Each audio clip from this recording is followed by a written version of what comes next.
Hello everyone, good morning. তোমরা কেমন আছো? আশা করি তোমরা সবাই ভালো আছো। ঠাকুরের আশীর্বাদে আমিও খুব ভালো আছি। ঘুমের থেকে উঠেই এক্সারসাইজ করে বাইরের সমস্ত কাজকর্মগুলি করে নিজে ফ্রেশ হয়ে চলে এসেছি রান্নাঘরে। আর আজকে ব্লগটা রান্নাঘর থেকেই কিন্তু আমি শুরু করছি। তো চলো কী কী রান্না বান্না করছি তোমরা দেখতে থাকো।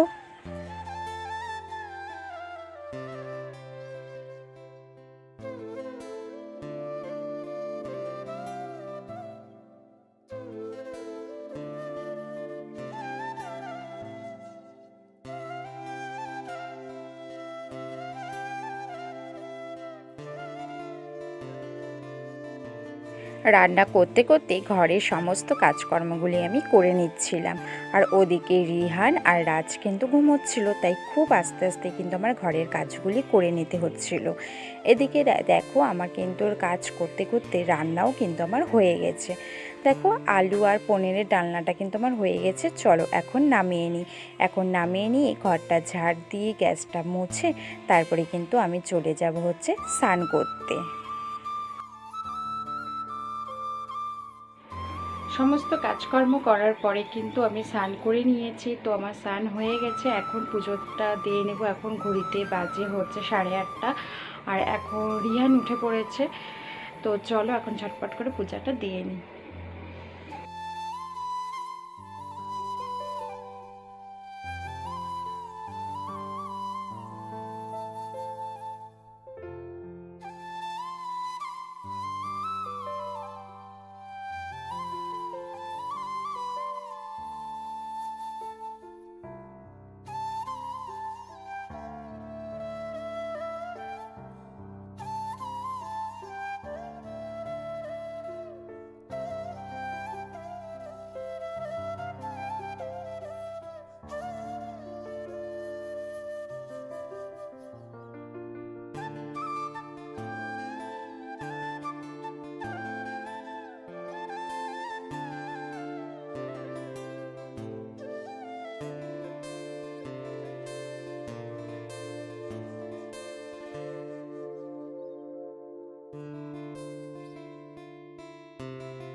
কী কী রান্নাবান্না করেছি চলো তোমাদের সাথে সেটা শেয়ার করি। আর তখন তো দেখেই নিলে যে আমি পুজো দিচ্ছি না। আর চলো কী কী রান্নাবান্না করেছি সেটা তোমাদের সাথে শেয়ার করি। তো দেখো আজকে রান্না করেছি হচ্ছে আলু পনিরের ডালনা।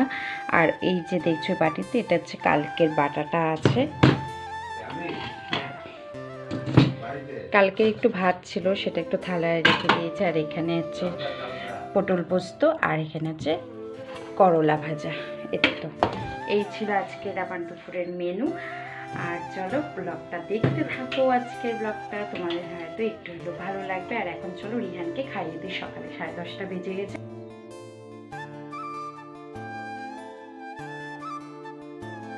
তোমাদের দাদাভাই খেয়ে দিয়ে কাজে চলে গেছে। এখন ঘড়িতে বাজে হচ্ছে 11:30 মতো। আর আমার এদিকে কিন্তু বিছানা ওঠানো কমপ্লিট হয়ে গেছে। এই দেখো আমার কিন্তু বিছানা ওঠানো কমপ্লিট হয়ে গেছে। তো এখন আমি আর বাবান বাড়িতেই থাকবো। আর টিভিটা চালিয়ে নিয়েছি, তোমরা দেখতে পাচ্ছ। তো এখন টিভি দেখবো বসে বসে। আর আজকে না মাসির আসার কথা আছে, জানি না মাসি আসবে কিনা। আর এখন আমি ফোন করব মাসিকে, তো দেখি মাসি আসে কিনা। তার মাসি আসলে তো অবশ্যই তোমরা দেখতেই।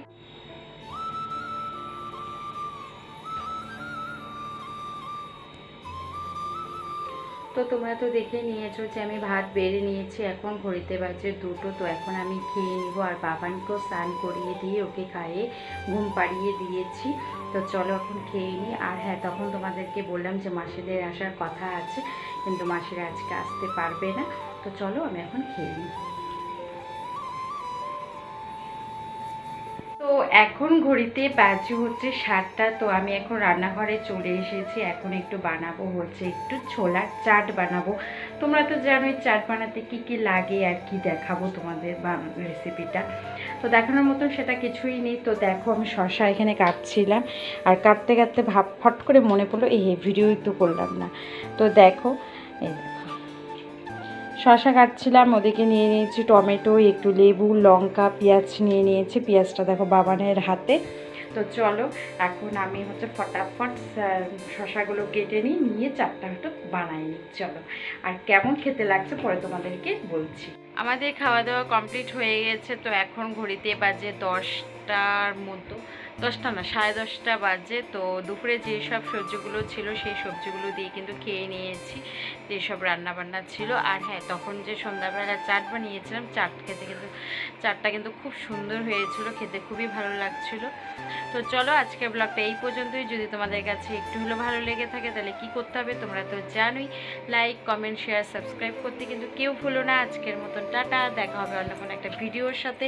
সবাই ভালো থেকো, সুস্থ থেকো আর পজিটিভ থেকো। সবাইকে জানাই গুড নাইট।